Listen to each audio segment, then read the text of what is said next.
You are watching DHTV from California State University, Dominguez Hills.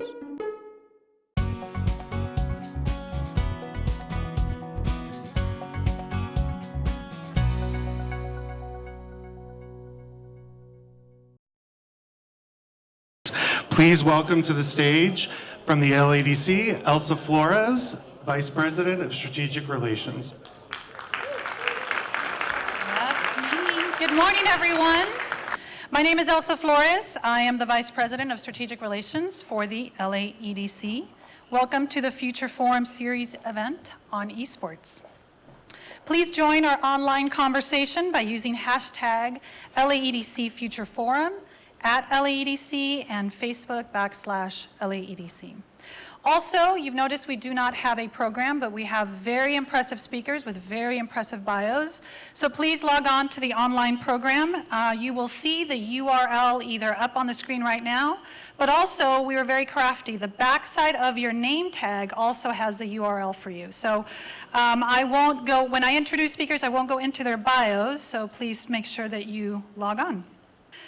The Los Angeles County Economic Development Corporation, or the LAEDC, was founded in 1981 as a private, nonprofit, public benefit organization to harness the power of private sector in collaboration with government, academia, and our corporate partners. We guide the economic development and create more widely shared prosperity. To that end, we research the industries that offer well-paying jobs to the residents in LA County and work towards growing jobs in those industries. The LAEDC looks to the future and follows trends that will affect our economic vitality. We do this by focusing on 7 goals of a thriving economy, the goals that you see on your screens right now. These 7 goals were designed in collaboration with government, academia, and corporate partners. We invite you to engage with our events and join the LAEDC membership and be an active part of keeping this economy vibrant. Today, you will hear us discuss Goal 2, strengthen our industry, and Goal 3, accelerate innovation and entrepreneurship. Esports tournaments have existed for more than 45 years. The first virtual encounter was played in 1972 with a game called Space War. The US home electronics company Atari organized a video game competition in 1980 with more than 10,000 participants. Esports, as we know it today, was born in the 1990s. This was when it became technically possible for players not only to play against the computer, but also to compete directly against each other. What was once a room full of high school students playing video games has turned into a billion-dollar industry. In fact, 2019 is a momentous year for esports, surpassing the $1 billion mark. Today, we will examine where these revenues are coming in from. And according to Newzoo, the viewership is at an all-time high, showing a steady 15% increase year over year. In fact, brands looking to reach the 14 to 21-year-olds are betting their dollars on esports-related advertising. Much of this is happening right here in Los Angeles County. In less than 2 decades, competitive gaming has rapidly grown from being a fairly niche activity to becoming one of the most exciting entertainment trends in the world. South Korea, China, North America are leading, and Los Angeles County can boast as headquarters to the major gaming producers. Ladies and gentlemen, it's clear, it is not just a passing fad. Today we examine the power and strength that esports has in our economy. We're grateful to our executive member and our presenting sponsor this morning, the California State University, Dominguez Hills, for their foresight in bringing these forums to the public and serving as the Future Forum Series sponsor for its 3rd year. I also want to thank and acknowledge our partner and featured sponsor, PricewaterhouseCoopers, for their commitment to bring us the future look of our thriving industries. And now I'd like to invite our presenting sponsor and partner. California State University Dominguez Hills is a diverse community of learners and educators collaborating to change lives and communities for the better. With strong academic programs, dedicated faculty mentors, and supportive staff, CSU Dominguez Hills is committed to connecting students to a high-quality and transformative education while providing our communities with a vital resource for diverse talent, knowledge, skills, and leadership needed to thrive today and tomorrow. Dr. Thomas Parham was appointed as the 11th president of California State University Dominguez Hills this past year in June. Previously, he served as Vice Chancellor of Student Affairs at UC Irvine, where he had been since 1985. During his time at UC Irvine in 2016, Dr. Parham did something extraordinary. He launched an official esports initiative, the first of its kind in a public research university. To kick off our conversation about esports, and here to speak more about workforce training, is the 11th president of Cal State University Dominguez Hills, Dr. Thomas Parham. Thank you. Thank you, Elsa. Let me say good morning. Let me try that again. Good morning.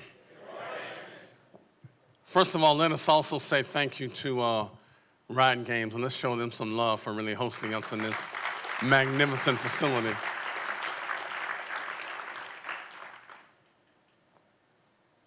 I always desired that California State University Dominguez Hills would be the institution where cutting-edge issues would be presented by us in conjunction with,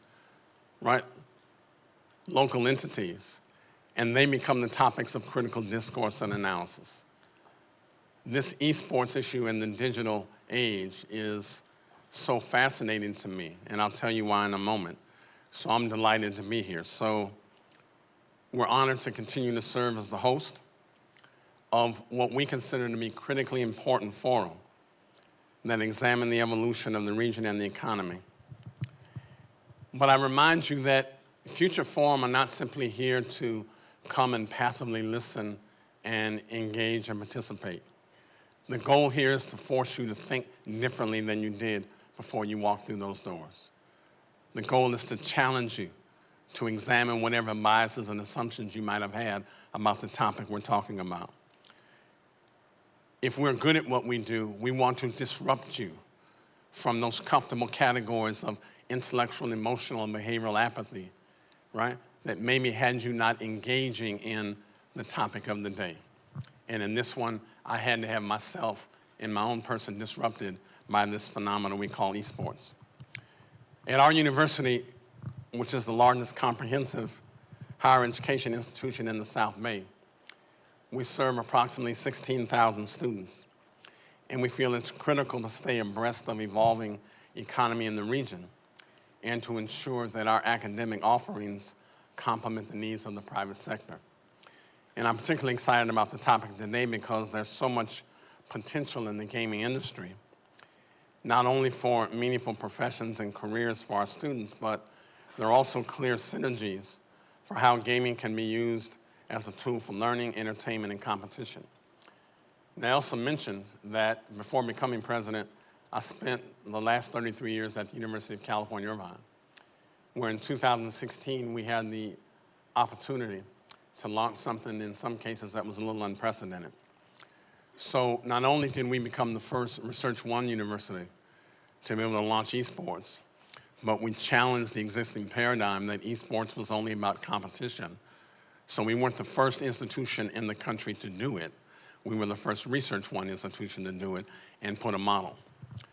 The model in place we put in required that we have 4 elements. Competition was certainly one. But we said in a research university, you have to have academics and research. Third, you have to have an entertainment component. So I wanted to make sure that even if you were a user who couldn't spell esports or knew how to turn on a machine, you had to find a place within the fabric of that esports activity. And also we wanted to make it available to the community. So what distinguished UC Irvine's effort and initiative was having all 4 of those dimensions: competition, academics and research, the entertainment element, and the community element, all focused on that. It also became the first institution, by the way, to offer scholarships to athletes and begin to recruit athletes with 50% scholarships to help defray the tuition cost for those particular persons.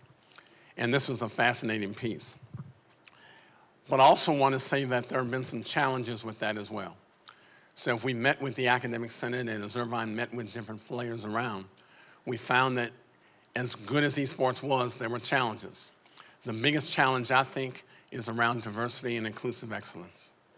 And I'm glad to have met some folk who I understand are really taking on that challenge, so I'm loving that.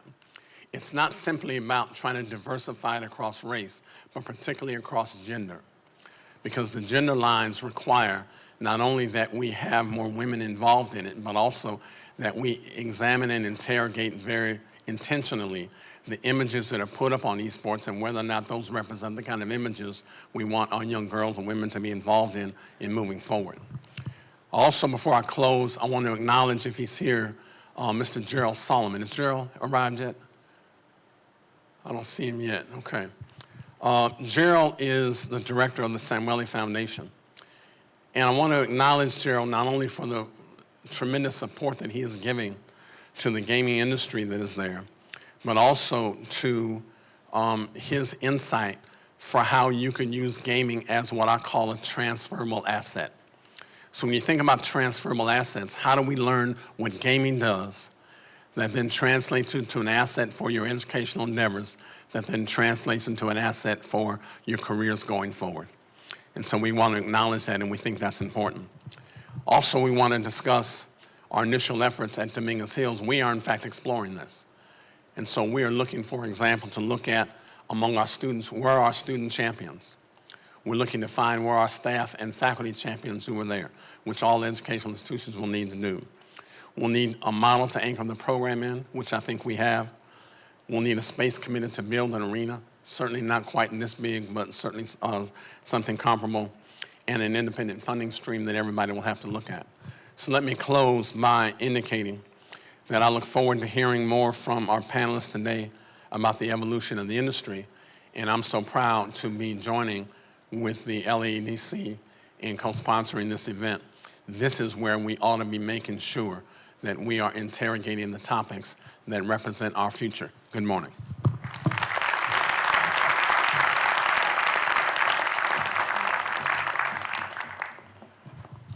Thank you so much, Dr. Parham.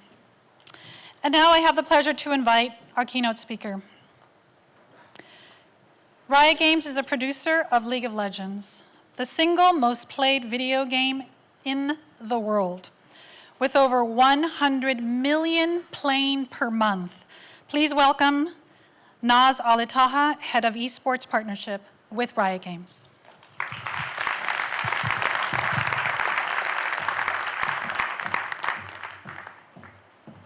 Hello, my mic working? Testing? Good. Can we hear you? Okay. Well, hello everybody. We're so excited to have you here. I'm Naz Alitaha, and welcome to the home of the LCS. And I'm excited to tell you a little bit more about Riot and the incredible growth and trajectory that we've seen in League of Legends esports. Before we dive in, a little bit about me. Thank you, Elsa, for the introduction. I've been with Riot for 7.5 years and in the gaming industry for over a decade. I run esports partnerships here, and I'm a Southern California native, born and raised down in Orange County, and I've been living in Los Angeles since attending USC as an undergrad, which was many, many years ago at this point. But LA has really been home to me for most of my life. And to me, it's been this city of incredible opportunity and of education, of career development, and cultural exposure. And so the purpose and the mission of LAEDC really resonates strongly with me personally and for us here at Riot, given that we're headquartered here. So thank you to LAEDC for having this event, and thank you all for joining us. Now, before I dive in, I'm gonna kind of whet everyone's appetite and give you a glimpse at League of Legends esports. So here's a little taste.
a bit better with sound, I think. Hopefully, if you weren't awake yet, that helped. So today, League of Legends is the world's largest esport and bears a lot of similarities to the world's largest sports. League has essentially pioneered what competitive gaming is today. We were the first to reach 1 billion views on Twitch, the first to introduce franchising for our team organizations. I'm pretty sure we were the first to put a giant augmented reality dragon in the middle of Beijing's bird's nest. And we are one of the few truly globally integrated sports in the world. But if I put all that aside for a second and we back up and really look at the driving force behind it all, it's the fan. To us here at Riot, it boils down to the fan. They're so dedicated to the game. They are passionate about the sport and immersed in the lifestyle. Before there was a sport, and before there was even League of Legends, the game, there was this. We aspire to be the most player-focused game company in the world. And today, our mission still stays the same. This is core to everything that we do here at Riot. And I think to really understand us is to first understand this. We believe that this shared purpose is critical in delivering the kinds of experiences that are worthy of our passionate player base. Riot was founded in 2006 by two LA natives, two gamers, Brandon Beck and Mark Merrill, a few years after they graduated USC. And they started the business in the pursuit of really building a company with an unwavering focus, an unwavering commitment to put the audience first. They believed at the time that game publishers were essentially abandoning their communities too soon in the life cycle of a game. And so they set out to create the game and the company that they wanted to be a part of and the game that they really wanted to play. And in 2009, we launched League of Legends, not just as a game, but as a live service, one that we would continue to iterate on and update. It was essentially a promise to our community to help foster it, to engage with it, and to continuously evolve their experience with League of Legends and Riot as a whole. And before I go deeper into League of Legends, a little bit more about Riot. As I mentioned before, we were founded here in Los Angeles. You're here as part of, in our beautiful campus. But, we came from very humble beginnings. When we first incorporated, the company was being operated out of this very tiny, I think, one-room office in Culver City. And I think, as you can see, we've outgrown that at a pretty rapid clip. Today, HQ here in West LA sits across 27 acres and 425,000 square feet, and it houses 1,900 Rioters who work across teams like engineering and publishing, art, esports, player support, game design. This is essentially where League of Legends is developed. So what started as, in this very small office back when we first started on this venture has grown to have a global footprint in service to our global audience. We have over 3,000 employees worldwide across 23 offices across the globe. And for those of you who aren't familiar with League of Legends, a quick overview of the game. So we are the publisher and developer of League of Legends, and the game is a free-to-play PC game that pits two teams of 5 against each other to destroy the enemy's base. It is a game of strategy and teamwork. And interestingly, when the game was first being developed back in 2006 and 2007, we had sports in mind. I don't think anyone then really dreamed that it would become the sport that you just saw in that video, but we really wanted the replayability of sports. Something that had a really steep mastery curve, that was difficult to master, but relatively easy to learn. And if you think about most sports, you think about basketball as an example, you can play a countless number of basketball games, and each game is going to be unique right? Based on your individual skill level, your team composition, the strategies you deploy, and ultimately your teamwork. And you can also play basketball, right? Very casually, you can play at a beginner level, all the way up to the NBA, where people are playing as their career. So with League, we really kind of strove to replicate that, but for a video game. We originally launched the game here in North America and fast followed across the world. And today we pretty much publish the game everywhere. And later this year will be the 10-year anniversary of League of Legends. And we are incredibly humbled by the fact that a decade since our launch, League continues to be one of the most played games in the world. Thank you.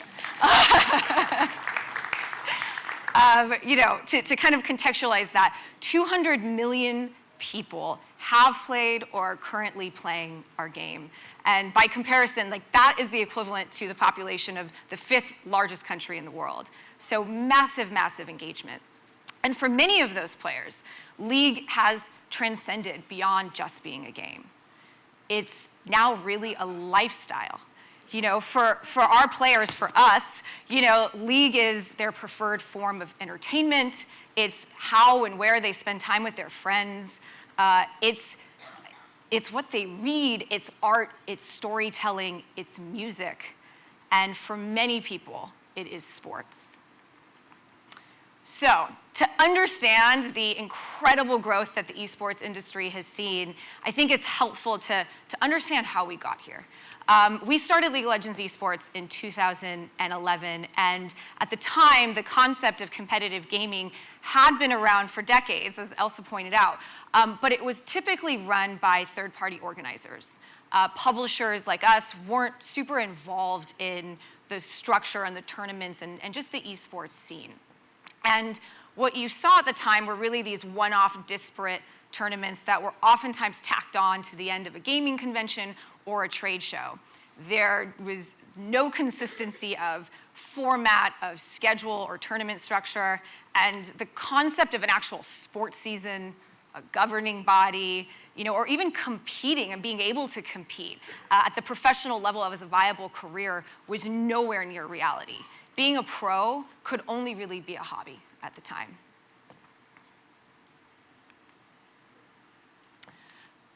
This photo is from our first World Final. It was part of a gaming convention called DreamHack out in Europe, and you can see that the production value and the fan experience left a whole lot to be desired. But I love this photo because this tournament and this day was such a pivotal moment for us.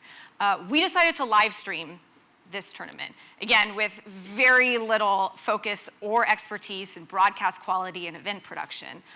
But despite that, 2 million of our fans tuned in to watch. And that was the moment the light bulb went off for us. We realized that our community was screaming at us like, hey, we share your passion. And that's when we knew we had to take it to the next level for them.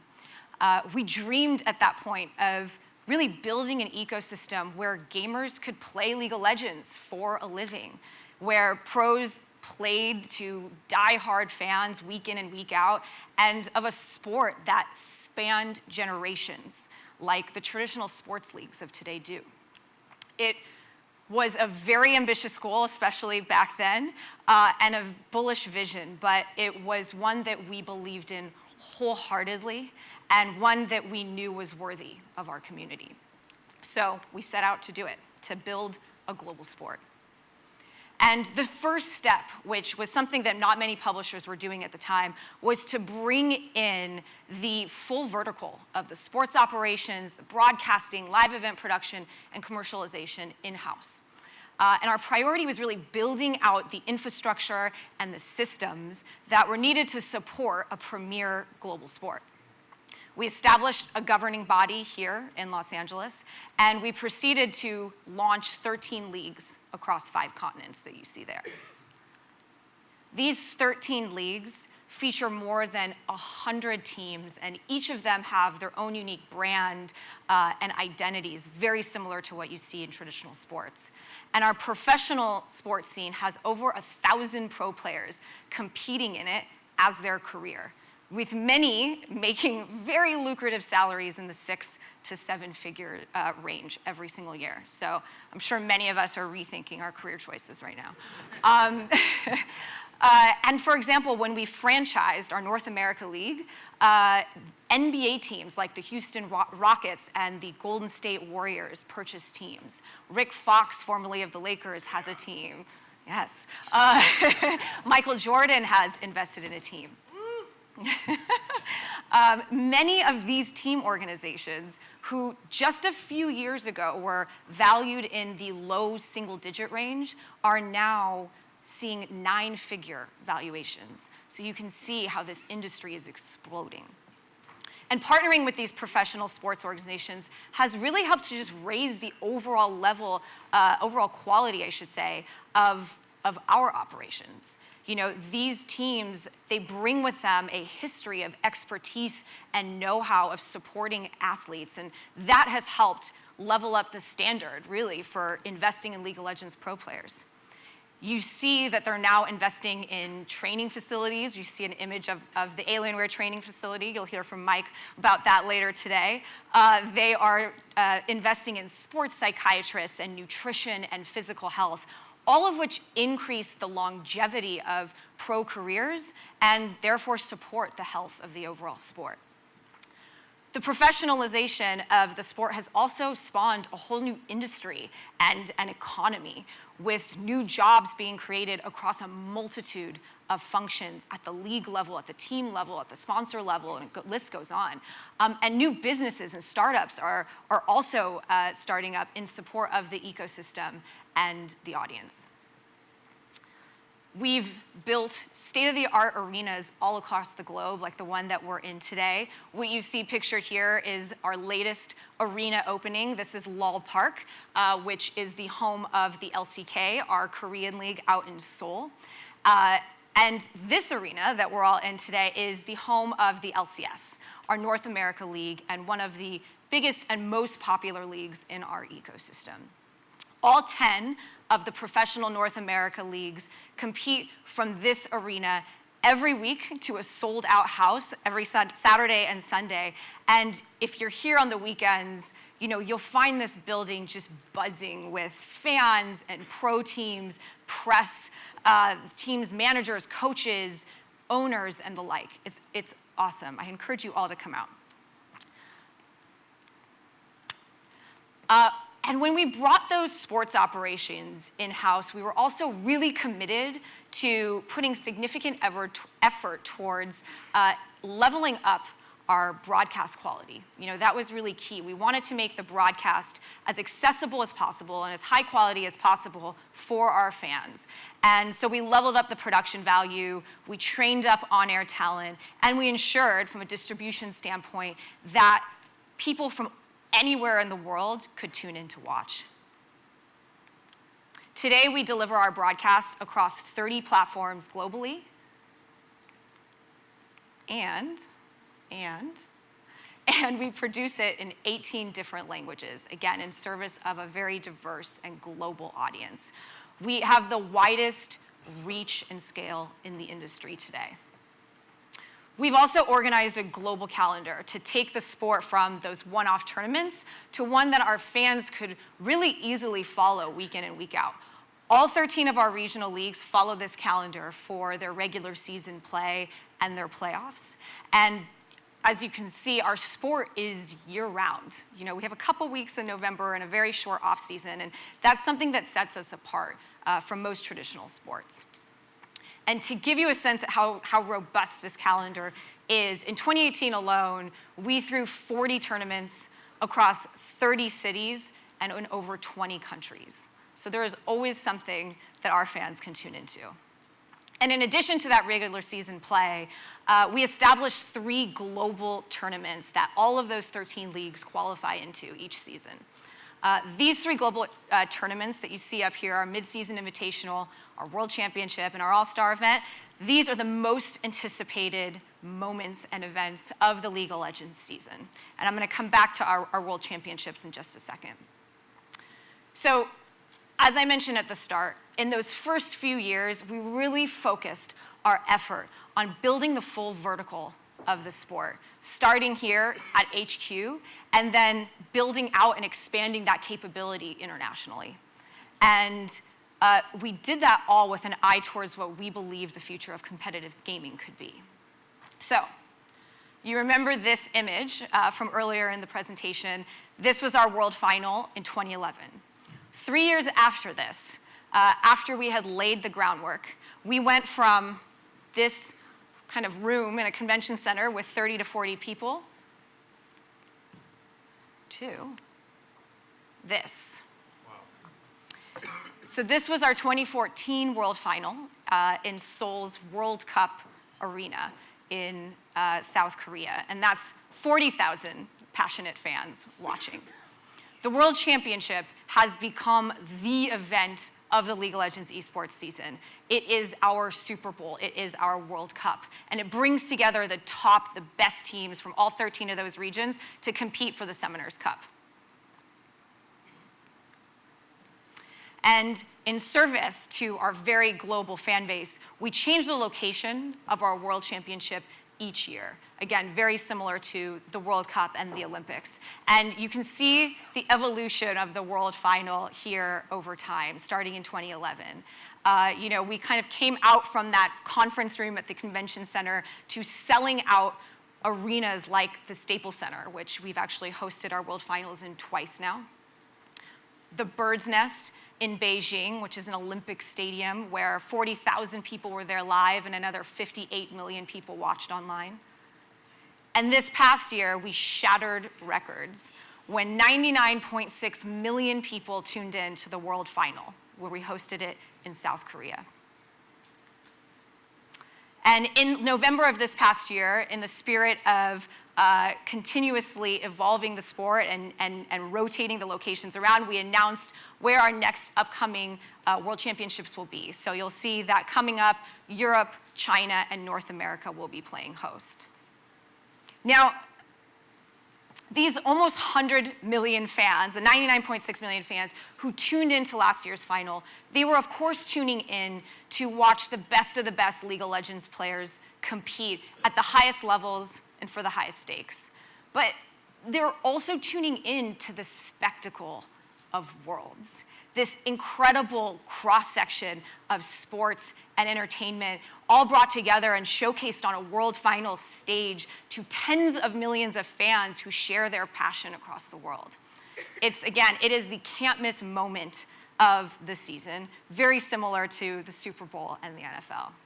And to add to that entertainment and to the spectacle, every year we produce an anthem, a musical anthem for the World Championships, which is released prior to Worlds and is performed on stage as part of the World Final opening ceremony. And our opening ceremony, we really take inspiration from what some of the greats in sports entertainment do. When you think about the Super Bowl halftime show, the Olympics opening ceremony, we take that inspiration and we combine it with the latest in innovation, in storytelling, musical talent, and of course League of Legends IP to produce a truly epic and unique show. You saw a quick clip of our friend here in my opening video. This was from Worlds 2017 in Beijing, and this augmented reality dragon flew around the bird's nest and landed on stage in the middle of about 100+ dancers and performers. And this dragon, in fact, is an Emmy Award winner, so we're very, very proud of him or her. I like to think she's a her. And this year, we continue to push the boundaries when we produce not just our 2018 World's Anthem, which was called Rise, but we also created a K-pop band using 4 of the female champions from our game. The K-pop band's name is called KDA, which is gamer lingo for kills, deaths, assists, and their song, Pop Star, was also released in celebration of Worlds. We had its own music video. You had in-game skins so our fans and our players could play as the K-pop version of those 4 female champions. And we also released merchandise. And as part of the opening ceremony, the actual vocalists for the song performed it alongside the virtual band, who was on stage in augmented reality. So I can't do it justice, so I'm gonna show you a video, and to set up this video, now that we have audio, thank God, this video is blended together footage. You're gonna see footage of the opening ceremony, the live performance, and it'll be you'll see cut through it footage of the official music video, as well as fans' reactions that were captured on YouTube, and also some of the derivations of how our fans took that song and created their own works of art. There is not an empty seat as the fans pour in anticipation of that opening ceremony, just under a minute away. So with that, we are gonna head inside the stadium to take a look at the sights and sounds and that countdown clock ahead of our opening ceremony presented by MasterCard.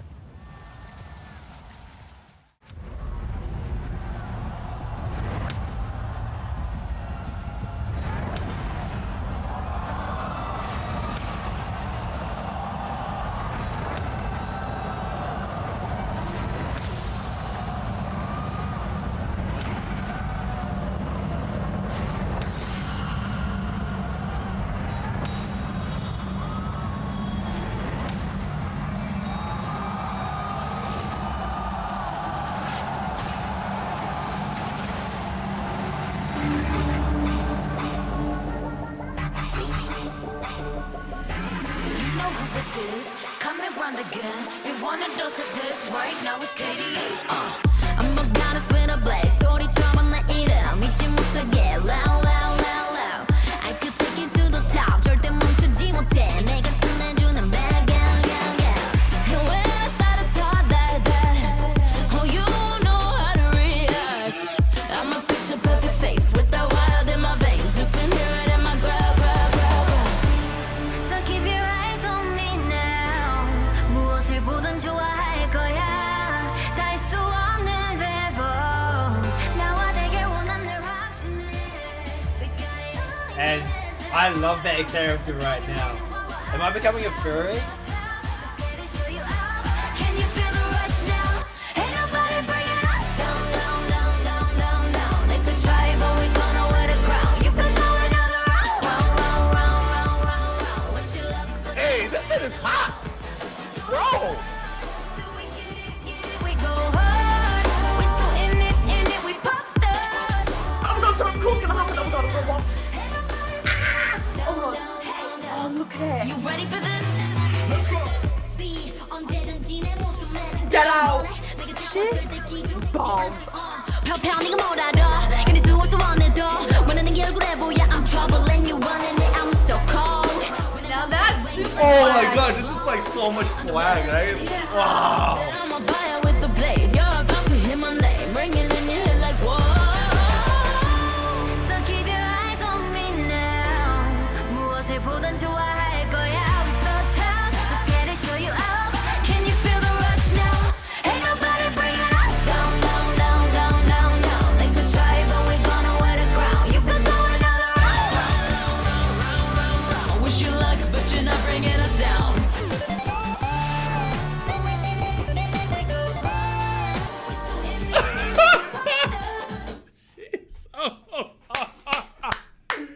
Yo, she is so hard, bro. 난 멈추지 않아. Oh, we go hard. Oh, we pop stars. Ain't nobody bringing us. Ain't nobody bringing us down. Holy crap.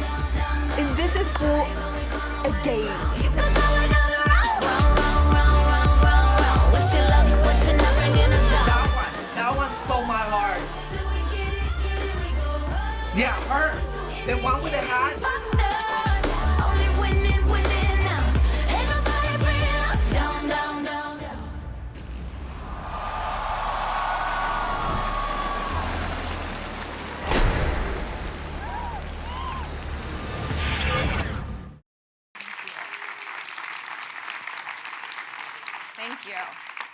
so the KDA music video has actually now been streamed over 200 million times on YouTube and another 65 plus million times on Spotify.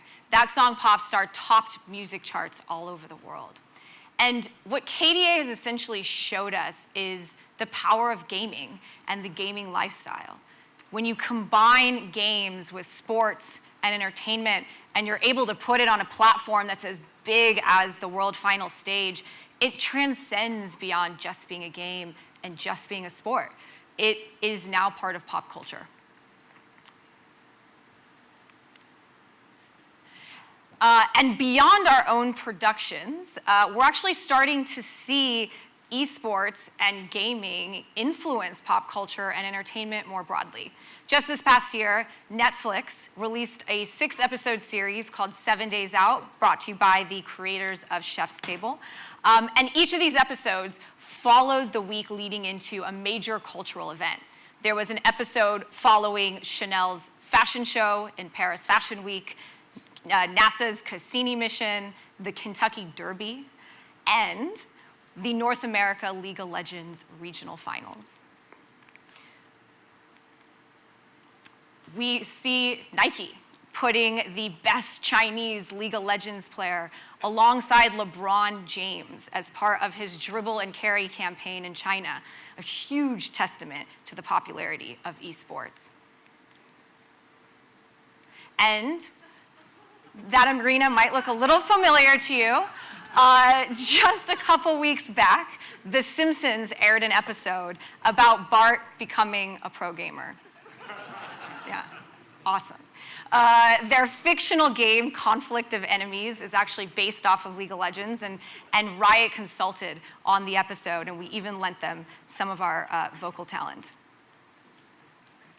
And the growth of the sport has also resulted in this incredible platform for marketers and partners around the world to reach this demographic that increasingly is getting harder and harder to reach through traditional forms and methods of marketing.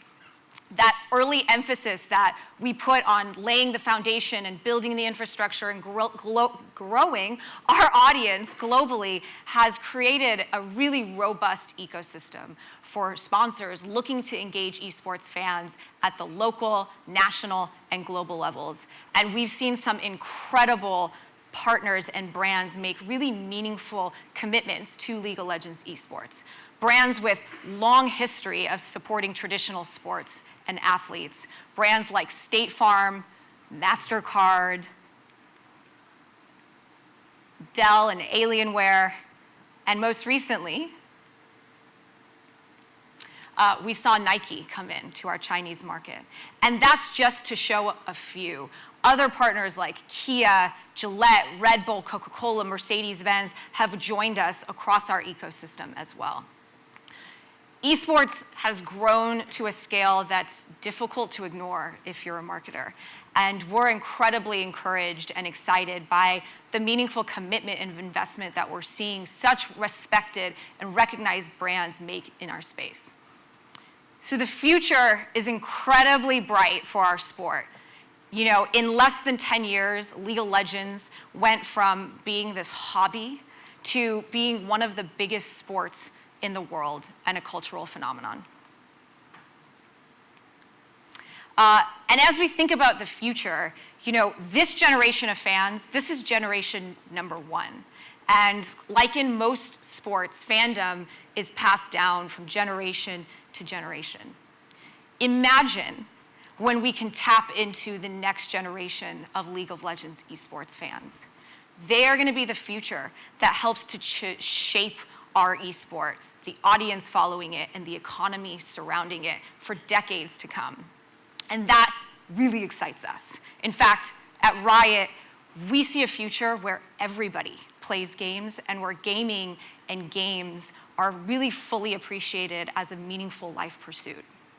So until then, you're going to see us continue to blaze our trail forward, to continue to innovate and push those boundaries and that cross-section of sports and entertainment, and bring on partners who add to that momentum. And ultimately, to deliver the global, premier, multi-generational, sport that our fans deserve. So thank you.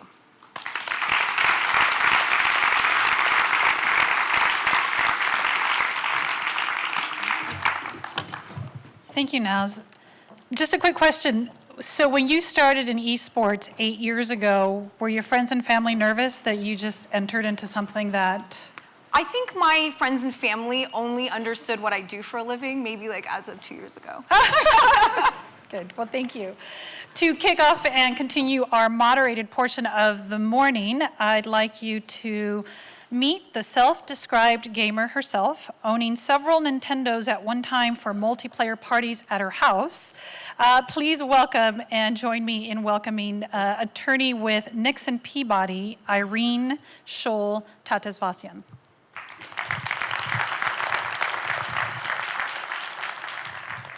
Are you using this or are you? Oh, you're mine. Okay. You guys from the back there? Great to be louder, or is the mic not working? Oh, there we go. Okay, great. So brief introduction to me. My name is Irene, and if you're thinking, what is an attorney doing in esports, we'll get into that. But I used to be a former gamer myself. I mean, if professional gaming was a thing, I probably would have been a professional gamer. I probably played 10 hours a day at some point. I had 6 PlayStations and 4 Nintendos at some point also. I don't know why I had so many, but I did.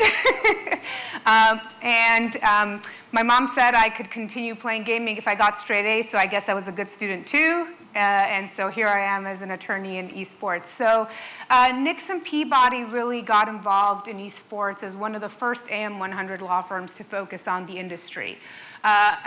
At this point, we consider ourselves thought leaders in the space. I would say we are thought leaders in the space. We do everything from obviously representing esports companies and gaming companies to publishing articles. We are actually, I think, the first law firm to have an exclusive monthly piece with an esports-only publication. That is Esports Insider. Our first publication went out just this month already. We're also doing quarterly newsletters on legal issues in esports. The first one's going out at the end of this month. We also host events and speak at a lot of these industry events. One of the things I'm really proud of starting is the Women in Gaming Initiative in LA.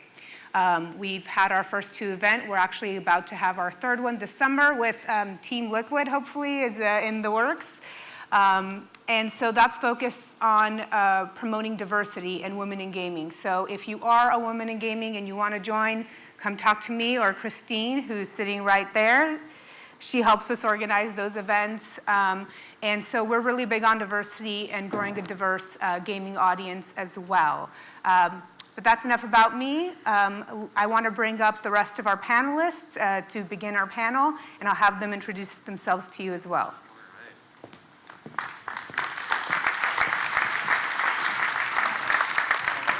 Great job.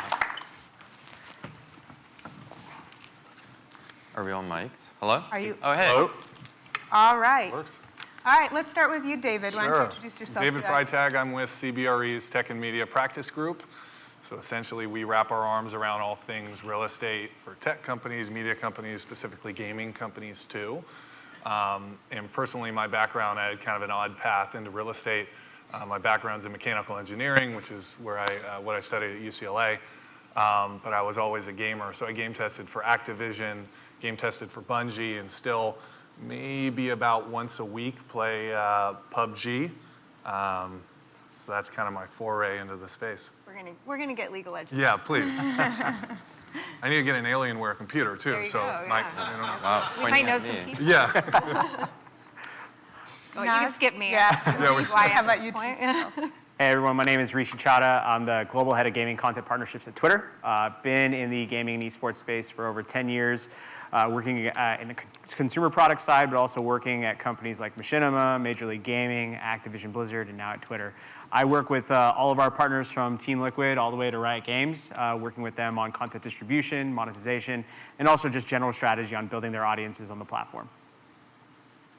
Hello, I'm Mike Milanov. I'm COO for Team Liquid, which is the flag right there, the champions for spring 2018 and summer 2018. I think you're missing one too. And actually, a couple of weeks ago, we also won Spring 2019 in St. Louis. So there's going to be a third flag joining up there, so kind of three-peat, which is cool. I used to be a professional gamer and then dabbled kind of in the corporate operations world post-college, and then went back to gaming when I saw the Season 2 League of Legends World Championships on Twitch. And so I'm based out of Santa Monica, and Team Liquid was founded about 19 years ago in Holland. So we're one of the oldest and most victorious esports organizations today.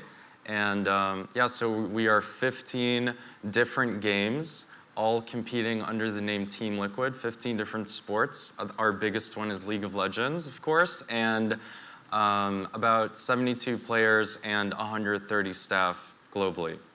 So that's who I am. Hello. All right, guys, so some describe LA as the mecca sometimes of esports. Can we talk about why that is? I think there's a couple things happening here. One, you've got a lot of the game publishers here, folks like Riot, Activision, et cetera. They're all located here in Los Angeles, so it makes it really easy for a lot of the teams to sprout up and then also be here close by.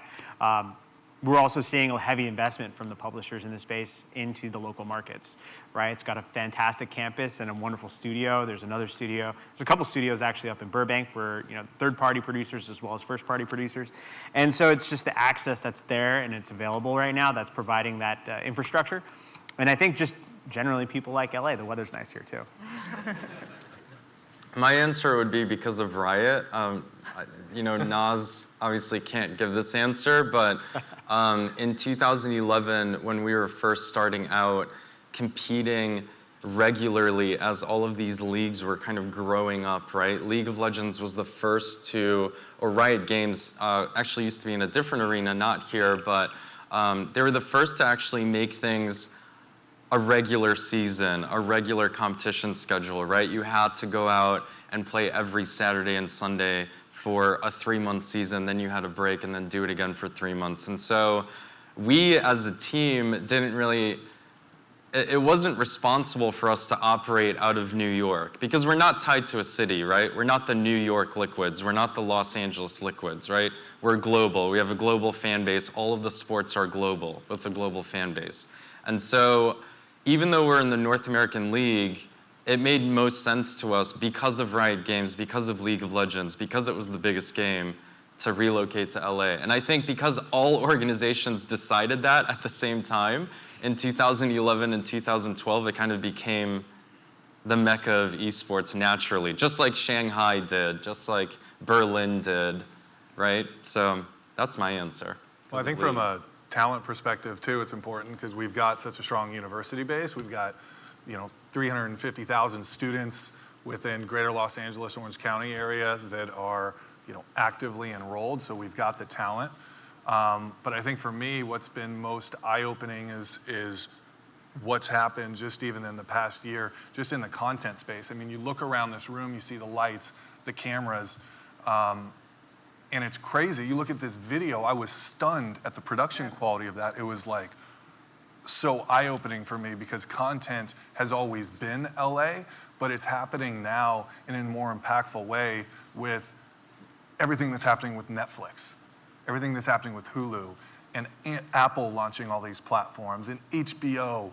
Like, all of that talent that it's not just gamers, it's content in esports is, I think, in my opinion, why LA is just so the right choice for many of these teams and the biggest kind of players in the gaming space.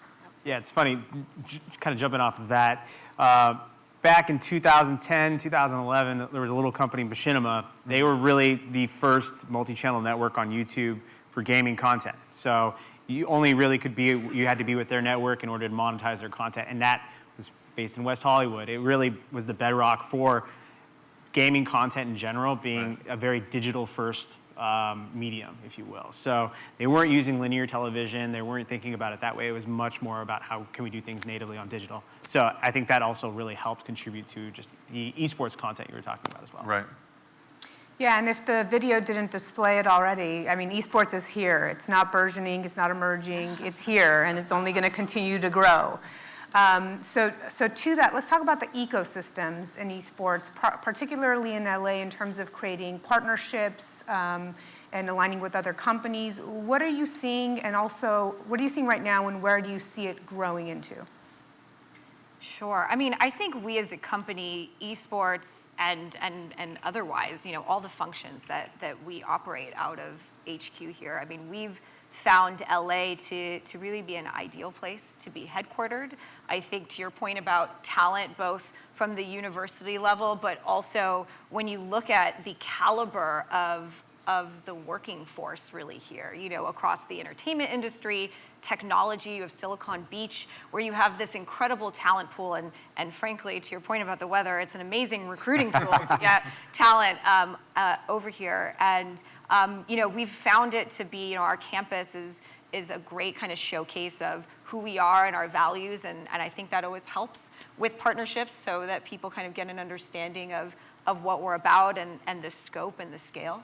And frankly, it's a major city. You know, a lot of us who work globally, you know, we can travel easily internationally. So LA's been a kind of a fantastic home for us. I guess I can jump in. We don't have any local Los Angeles partners specifically, but we did something pretty cool with our HQ about 13 months ago. So actually, it was in the presentation, the Alienware training facility that you saw.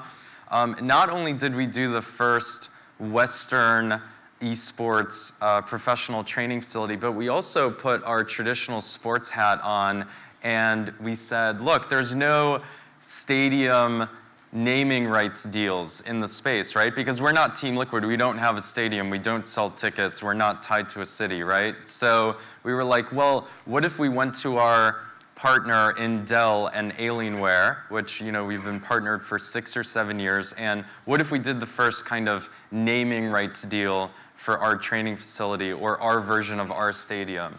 And we did that in LA, so it's actually 1 mile away. I can't say the location because otherwise fans will go rabid. But it's called the Alienware training facility. It's the Team Liquid HQ, our League of Legends Championship Series franchise team trains and operates and practices out of there. And same with our academy team, which is kind of the League of Legends D-League amateur sister feeder team, and also Counter-Strike. And so that has been operational now for about 13 months, and that's a really cool, I think, local to LA partnership just because of the naming rights component and the innovation behind it. And something I would add to what you just said is, you know, as we see the industry evolve and mature, and again, the economy and kind of build around it, I don't know if you want to talk about how once upon a time, pro teams lived and worked out of the same house together, and I think Team Liquid was one of the first that, you know, created a separate workspace and training facility for their team. Yeah, if you go back to 2012 or, you know, the season 1, you know, picture of the World Championship, that was smaller scale. So the teams were smaller scale too, right? So we would not have 15 rosters. We wouldn't compete in 15 different sports and games. Most rosters most team organizations back then were just a League of Legends team. And the way that we would operate it is, you know, we would rent a mansion or a bunch of apartments or and we would put all of the athletes there and house them. We were the team mom, we were the manager, the agent, the chef, the cook, the landlord, and they were sleeping out of there and then waking up and practicing out of there and, you know, going to the gym together. And we just found, along with our investment into sports psychology and nutrition, that there needed to be kind of the work-life balance issue addressed mentally. And so we took real steps to solve for that with our partners in Dell. Well, it also would seem that by having the gamers under the same roof as all of your other teams, content, you know, apparel, marketing, there would be a natural kind of synergy created there too, right? Absolutely. You're super into content, which is surprising for me. That's really good, though. Yeah, so I guess... Look, I watch on Twitch. I guess since we're talking about content, I can also talk about one other thing, not to derail too much, but in 2015, we actually also, as one of the first teams, invested heavily into content. So we actually created a production company underneath Team Liquid. So it was kind of a brand within a brand. So we called it One Up Studios, like the number 1 UP, kind of like when you get the green mushroom in Super Mario, you know, you got a 1-up and it goes da-da-da-da-da-da. One Up Studios. And that started with just one camera guy living in the same house and doing kind of a follow documentary about the League of Legends team. And we released one episode and got like 500,000 views in the first week. And it was just about our team and how they train and what's going on. And so we were like, oh my God, our fans want content, right? So we're gonna invest into content. But then we got commercial opportunities. We worked with some tournament organizers. We worked with the Twitters and the Twitches and the Facebooks of the world. And OneUp kind of became a startup within a startup. And so today, OneUp is 12 full-time employees operating out of the OneUp Studio section of the Alienware training facility.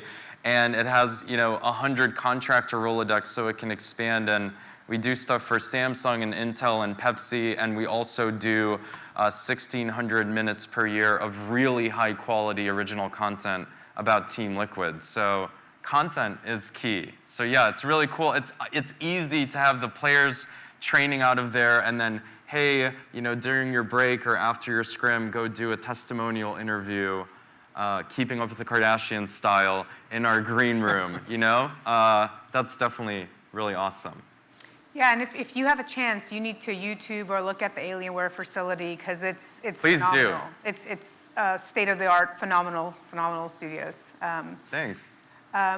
Let's talk about, you're talking about on the player side and what Team Liquid's doing and how you're trying to focus on health. And when at least I talk to folks who are not in the esports industry, there's this misconception that esports athletes or the esports industry is somehow unhealthy. Can you address that and also address ways you're trying to at least change that misconception for those who are not as tuned into esports? I guess I'll go again. Sorry to talk a lot here at the beginning. For us, the Team Liquid brand stands for a few things. So number one, we want to be the most professional and buttoned up brand in the industry, right? So when you think about the sports enterprise Team Liquid, we want the brands that we have partnerships with to be clean and our players to be clean and professional and media trained, and we don't want PR scandals. We don't want to make content that's inappropriate or have spokespersons that are inappropriate. Secondly, we want to be the most victorious, so we have the most prize money won out of any esports organization as well, which is $26 million to date. And by the way we get there is by signing the top 0.0001% of professional esports athletes worldwide. And the third is we really want to break the mold of the gamer image. And so some of the ways that we're doing that is we are investing in facilities. We want to tell the behind the scenes story and essentially show off our athletes and how healthy looking they are and how good they are at media and interviews and content, and make content about them, about their personal life and hobbies. A lot of their hobbies are exercising. A lot of their hobbies are, cycling or going to the gym. And then third, something really cool actually that I haven't talked about before, but I guess I'll use this platform to talk about it. We have another facility opening up about 20 minutes east of Amsterdam about 9 to 12 months from now. It's 10,000 square feet. And the local municipality, the government, is actually working with Team Liquid to break the image, the stereotype of a professional gamer in Holland. And so we're actually getting a health subsidy from the government, and we're going to tell the story of nutrition and fitness and getting bicycles for all of our staff and investing in the chef and showcasing our menu options, our sports psychology. And that's kind of our Europe strategy. We've already been doing that in North America for a couple of years, but I'm really excited for that in 2019 and 2020. So that's how we're doing it as an organization, but also just as many tours as possible through investors, speaking events like this, just like education, education, education. You just have to give a lot of tours and talk about it. Yeah. And I think that our pro players and pro teams are so aspirational for our audience, and I think having them really set the example that healthy, active living actually makes you play games better, right? Like, I think it's kind of been proven at this point. So I think that's really critical. And I think to your point about perception, I think there are these stereotypes out there where people really generalize who they think a gamer is, and to say the bad things. They think, oh, it's lazy and you're just in mom's basement playing by yourself. It's very antisocial. And for most games, I can say for our game, it's quite the opposite. Games are actually something that are bringing people together. Gaming as a whole across the whole industry, I think is kind of this unifier where I bet you most of us here play games, right? Whether that's a casual game on your mobile phone or you're the most core gamer playing PUBG or whatever that is. And I think kind of it's up to all of us to kind of break that stereotype and just educate the market that stereotype is not true. It's the same as chess becoming an Olympic sport. It took 15 years, right? People on ESPN were like, this is not a sport, you're not sweating, you're not running around, you're not moving the actual pawns, and they're not life-size like Harry Potter. And we're experiencing the same thing. So obviously we would love for League of Legends to become an Olympic sport. We would love for the Sports Center community that's watching it linearly on television to accept our athletes for athletes. The biggest thing that's actually the most effective thing that I've ever seen is going to a Lakers game or a Golden State Warriors game and having some of our players with us and the NBA players wanting to meet them, okay? And freaking out, like, oh my God, can I please have a selfie with you for Instagram? And there's fans around going like, what is going on here? Why do these NBA players want to meet Doublelift, right? Who's Doublelift? We don't even know. And then later when they Google it and they find out, they're like, oh my God. And I actually spoke to Nike last week and they said, LeBron James is the first person that will admit he wants to play NBA 2K because it makes him better on the court. And he wants to exercise because it makes him better at NBA 2K. So you're gonna start seeing a lot more kind of the mental game explored, the adrenaline component explored, brands like Gatorade no longer kind of being afraid of dabbling in the industry. It'll be really healthy, I think. We're even seeing that in the corporate space in terms of health and wellness, not just on the gamer side, but just companies really wanting to wrap their arms around their employees with, take Headspace here in Santa Monica, for example, and, mental health and meditation and healthy snacks and, all the other things that are associated, but it makes people want to work at a brand like Team Liquid or aligning your brand, Team Liquid, with the biggest players in the technology space, the Googles, the Netflixes. That's why people want to work there. There's also these, I don't know if you guys have seen this, but these gamified gyms coming out. Have you guys heard about this? There's actually one that's going to be in our building in Holland. I can't remember the name of it, but essentially you're on the treadmill and there's a game, right? So you're running, but then you're also playing the game while running. And then it gives you points and an achievement system. And sounds tiring. Yeah. And there's also these virtual reality treadmills and staircases and all this stuff. And they're trying to like merge the two, like make it fun to work out, make it active to work. Similar to like the Nintendo Switch, right? Like there's families out there that get really competitive on Nintendo Switch, like tennis or golf, and they do it at home together. So. Risha, I want to go to you in Twitter and esports in Twitter. How is esports specifically and the esport audience impacted Twitter, if it has? And what is Twitter doing? Are you doing anything to focus on that audience? Great question. So what I always like to say is no matter what the video game is, no matter where that video game is being broadcast, people are coming to Twitter to talk about it. So Twitter is really the bedrock for the conversation around esports and gaming as a whole. I think that we've got a really unique value proposition in the sense that we provide that direct connection to teams, players, leagues. You can be at an event, I've seen this happen, where people will be at an event and they'll tweet at the tournament provider, hey, I'm sitting in the back, there's a light that's blinding me right now, do you think you can move it? And people will respond and say, done, and it'll be moved.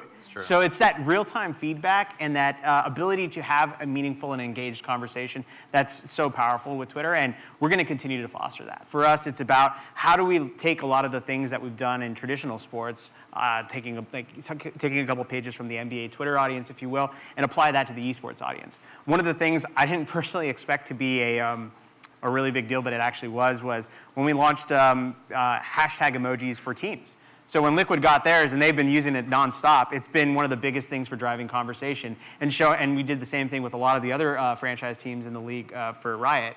And so continuing to build on that, providing those opportunities to help build their audience is important. But then in addition, we're also working with everyone in the ecosystem to help them monetize better. Because I think that's one of the biggest challenges that we all face. There's a study out there right now, and it said something like, the value of an esports fan is about $4, if you will, whereas a traditional sports fan is like $60. So there's a huge gap, which means there's a huge opportunity. But it also means that we as Twitter have a really important responsibility to work with our partners to help bridge the gap, get partners who are comfortable with our platform to start investing in these audiences, because this is where people are watching content. This is the new content that they're going to be consuming. A lot of these traditional sports, their audience, average audience is getting older. So, really esports has a very, very unique value proposition. It's going to be the next generation of influencers and personalities that fans are going to be following. And Twitter is something, we are obviously very active on Twitter as a company and specifically for esports. I think what's really critical to understand is that this audience, the esports audience, is used to that two-way dialogue. These are not, to your point, that older generation that just is used to being marketed at. They want to be engaged. They want to talk. They want a response. They actually kind of expect it. And that's why Twitter has been such an amazing platform for us. As an anecdote, a couple years back, we were partnered with Coca-Cola, and it was their first foray into the esports world and the gaming world. And obviously Coca-Cola is this very traditional, established company, and we had told them, like, look, you guys, you have to get on Twitter, and you have to have that two-way dialogue. And they were like, look, that's like, kind of moving battleships internally. It's going to be really difficult. We have a couple different Twitter handles, one for Coke Red and Diet Coke, and we kept encouraging it. And so a couple months in, they actually launched a @Coke Gaming Twitter handle. And that year, it became the fastest growing CPG Twitter handle in the world, and it was like only number 2 to the Coke Red Twitter handle. And I think that's just such a testament to how this audience wants and expects to be engaged. And what we've also seen, jumping off of that, but we've recently started to do some work with the LPL and getting them on Twitter. And so up until about 3 months ago, there's been about 10 faker handles out there, and people have been following them. I personally have followed a few of them thinking it was the faker, but then Faker is Steph Curry of League of Legends, just so you guys know. Yeah, the Steph Curry or the Michael Jordan of League of Legends, if you will. And so finally, when we said they were ready to bring Faker onto Twitter, we got him at Faker, and the day he launched, it was one of the fastest growing Twitter accounts for an individual on the platform. He got over 200,000 followers within the first 2 days, and I think he's sitting at around 300,000 followers right now. So he's obviously been huge for him. We saw the same thing with Uzi, who's also one of the more prominent more prominent League of Legends players internationally. And so just that engagement and the need from fans to want to interact is really, really, it's very telling on the platform. And Rishi's being modest, by the way. So Rishi leveled up esports on Twitter. Like, that's why he was hired, right? And we didn't have a resource as a team before Rishi started, like 3 years ago.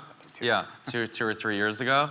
And he's being modest because our ownership group on the investment side, our parent company is comprised of Los Angeles Dodgers, Wizards, Capitals, Tampa Bay Lightning, Storm, Golden State Warriors, and LAFC.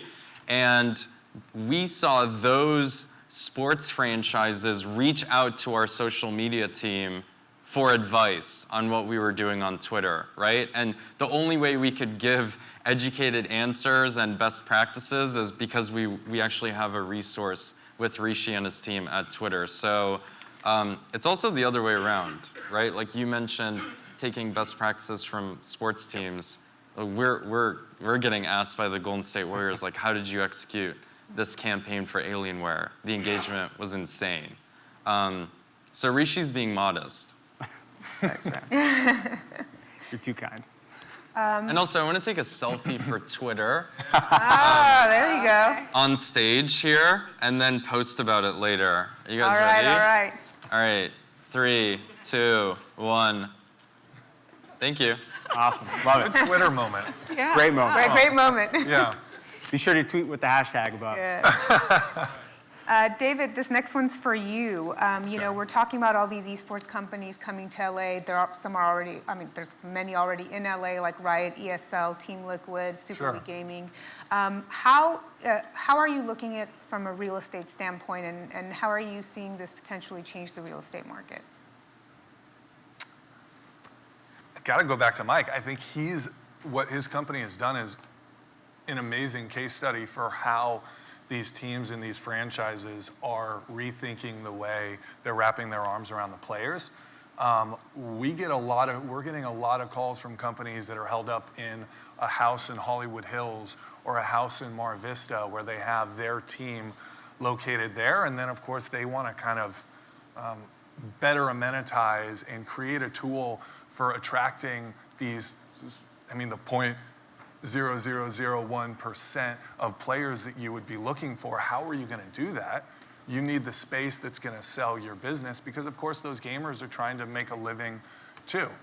I think we're at this really critical point in LA where, and I'm going back to content, but you've got the top 5 players. You've got, FANG, I guess we call it. So Facebook, Apple, Amazon, Netflix, Google, in the last year have leased a tick over 4 million square feet, which is, let's say 8 times larger than your campus here, just in LA, and all they're looking at is content. All they're looking at is, the fact when you log onto your Netflix and you have no idea what you want to watch because there's just a barrage of too many shows, they're just going all in on content. And so what that means is there's so many different jobs that they're going to need to hire for that are even outside what's in-house, that are grips and lighting and post-production and PR. And so all of those things are going to be the new core competency and more in the focal point of all the different teams and all, Twitter and Riot Games. Everyone's going to be in the conversation because you can't start a conversation without some sort of call and response. And that's obviously what Twitter provides too. So I think that we're at this crazy moment, like full circle in LA for what's happening real estate wise, but you've still got the biggest players here with Riot and Activision and EA, and you mentioned it, ESL and Burbank, and it's only just begun from that standpoint. And I could see all these other SKUs impacting retail with, VR and gaming arcades, or what, 2-Bit Circus has in the Arts District in downtown, or potential integrations into malls, or like, all the different Activision's Arena, like all of these different segments of the business are just going to compound into something that frankly we're in, bad real estate term, but like second inning of where I think the impact is going to be in the next, 5 to 7 years. Well, I have a ton more questions, but we want to get to audience questions Ooh. and make sure we answer some of the questions that you have. So where are we? Right over there. So if anyone has a question.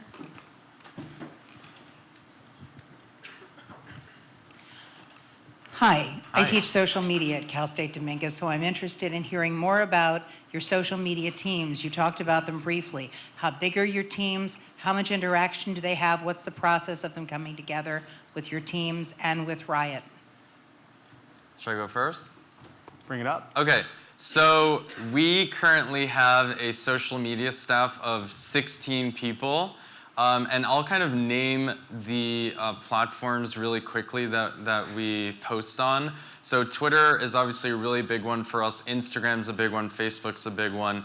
But we also, one of our goals is to be truly global and speak to our global audience. And so we also work closely with VK and CIS. We have a verified Weibo account for China. We have a WeChat fan group. We have a Line fan group that's verified in Japan. All of these outlets are pushing maybe the same content that goes on Twitter in American or in English, in the English language, and then kind of localizing it to the Japanese market, and then posting maybe, in English and Japanese on Twitter, because they're very big on Twitter as well, but then also taking it to the Line platform.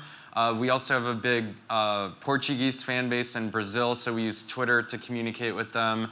So that staff of 15 have to do a couple things. So number one, they have to push org announcements, right? Like if we want to announce a new player, or we have a new sponsor coming on board, or kind of the org push announcements. Then secondly, they have to do the call and response and talk to all of these fans, because there's the engagement in the comments and on all of these platforms is nonstop, right? So they have to do that. And then thirdly, they have to localize content and work with our partners. So Alienware for us, as an example, is a truly global partnership. So we work with the Dell Brazil social media team. We work with the Alienware North American team. We work with the European Dell and Alienware social media handles on all platforms. And we also work with Alienware China and Australia and India coming up. And so what we do is we kind of assign a stakeholder on the social media team to drive the relationship with that partner locally. So I do have people based in Shanghai. I do have people in Sydney. I do have people in London and in Sao Paulo, kind of just all over. That's the size of my social media team. Mic drop. I would say, yeah. No mic drop. Just to summarize. Ours is very similar. So we're such a global sport that we have social media resources dedicated across our 13 regions, as well as here centrally. And then what I would add to that is I think something unique to Riot is, in addition to the official social media managers who are managing those accounts and who kind of become the voice of the LoL Esports Twitter handle or the League of Legends Esports handle, all Riot employees are really encouraged to be engaged on social media platforms with our community. We don't kind of say like that's only the job of the social media manager. It's something that I think is everybody's job here, and again, that's kind of a level of trust that the company puts in us that's unique. So you have 3,000 people in the company that are encouraged to be out there talking to our audience on social. Yeah, and I would just add, every company now has social media teams, including our firm, who's done a great job of pushing our esports presence out to the many social media channels. It's just part of businesses now.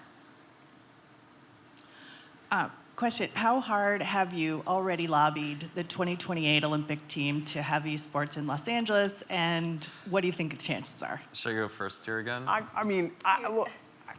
Speaking not as a publisher or as a team, but a little bit more as a platform, and watching how the conversation has flourished around this specific topic on Twitter, I really want to make it clear. I think being a part of the Olympics is a fantastic idea. I think it's something that it brings a lot of excitement, right? And I think but if you actually go down to the level of looking at the teams and players and everybody in the industry, I think there's a cold hard fact that the esports industry does not need the Olympics And the Olympics, frankly, probably need esports a little bit more. And so I think there's definitely a ton of synergy. It would be amazing. But the reality is that we shouldn't have to push this hard for something, and that we should be able to find some sort of common ground and some sort of medium to bring gaming and esports to the Olympics. But I don't think we need it as much as we all probably think we do.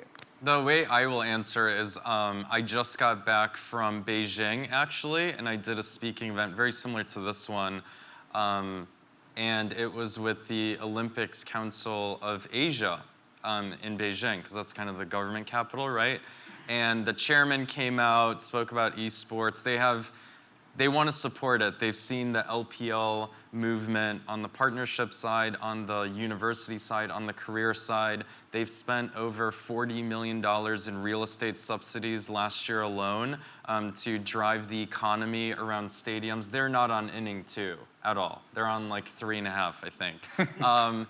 So we haven't lobbied anything specifically. We did talk about the Tokyo Games and how we can be involved there as a brand, but we haven't actually talked to anybody locally in North America. But also what you're seeing is the local country Olympics councils are also not on the same page when it comes to their views on esports. So for example, the German committee released a quite derogatory statement about like, we will not support this, but then China supports it heavily, North America supports it, France supports it. So I think they have a lot of discussion to do internally. Hopefully it can get done by 2028. I think it can. I agree.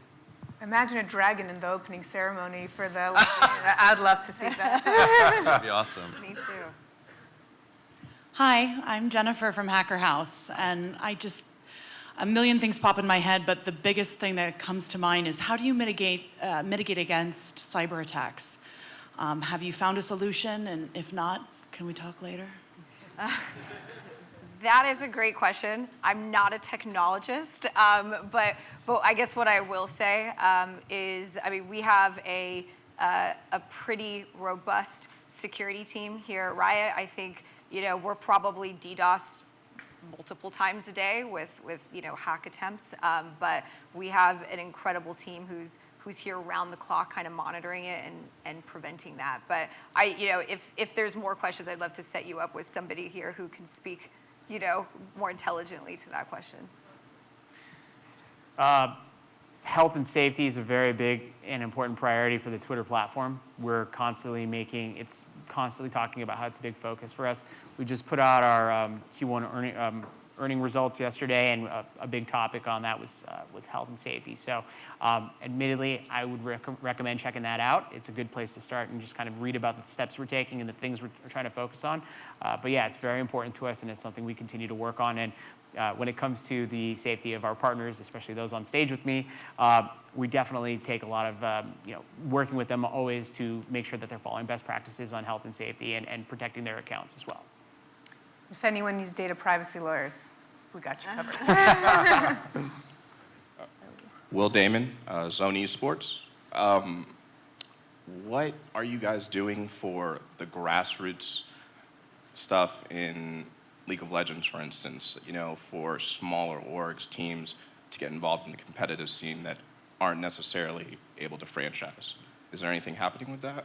Yeah, so we're kind of making a ton of inroads in developing, I'd say, like that full triangle of the ecosystem, where if you would say the tip of the triangle is the pro teams, right? So Team Liquid and all the other pro teams that you have at that top.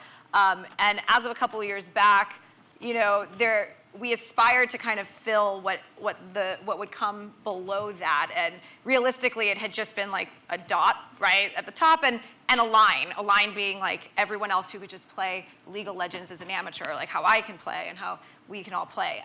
And so what we've started to do is kind of really build out the ecosystem from collegiate. We now have hundreds of colleges who have League of Legends teams, scholarships for students. So I think last year we had about 1,000 students in the US go to college on a League of Legends sponsorship, a scholarship, which was incredible. And now in North America, as an example, we're also putting in efforts to developing the competitive play in high schools. Which is really exciting, and you're starting to see again businesses and startups kind of sprout through that, and partners that we work with, like PlayVersus as an example, who does high school. We work with those type of partners. SLG that you mentioned is another one. I think you could add to that layer of the ecosystem, which is kind of like you could compare it to intramural sports, where it kind of fosters just competitive play a little bit more casually than you'd see at the top. So, we think it's still early days, and there's a lot more that we will do and can do, but we've been happy to see the progress so far. And separately, more on the business side of things, I also personally try to give back in the sense I teach at USC. I've got an esports class. I've got some students here in the crowd today too, so it's awesome to see them show support. But fight on. It's yeah. Same. Anyways, but trying to give back in different ways, because the ecosystem is not just the actually active playing or competing. There's far more to it, and it's going to continue to grow as this industry continues to grow. Amazing conversation. Thank you so much. We can give them all a round of applause. Thank you. Thank you, Riot Games, for hosting us here. This has been amazing. And for more proof on our thriving esports industry here in LA County, you can just head over to our job sites. You'll find hundreds of open positions from anything from esports producers, coordinators, communication teams, and instructors at our major universities. So educating our workforce to meet the needs of this thriving industry is an important initiative of the LAEDC as well. So if you have any businesses out there or educational partners who might be interested in connecting on workforce development needs, Jessica Koo Kim, who's our Director of Workforce Development at the LAEDC, is here to help and connect you. Also would like to encourage you to participate in our Digital Media and Entertainment Council that's led by our Director of Innovation, Chris Rico, who's here today as well. There he is. Thank you so much. So please join us for our next conversation on the future of manufacturing on June 26th. So thank you, panelists. Thank you, Riot Games. Thank you, Cal State University Dominguez Hills, for this panel. Have a beautiful morning.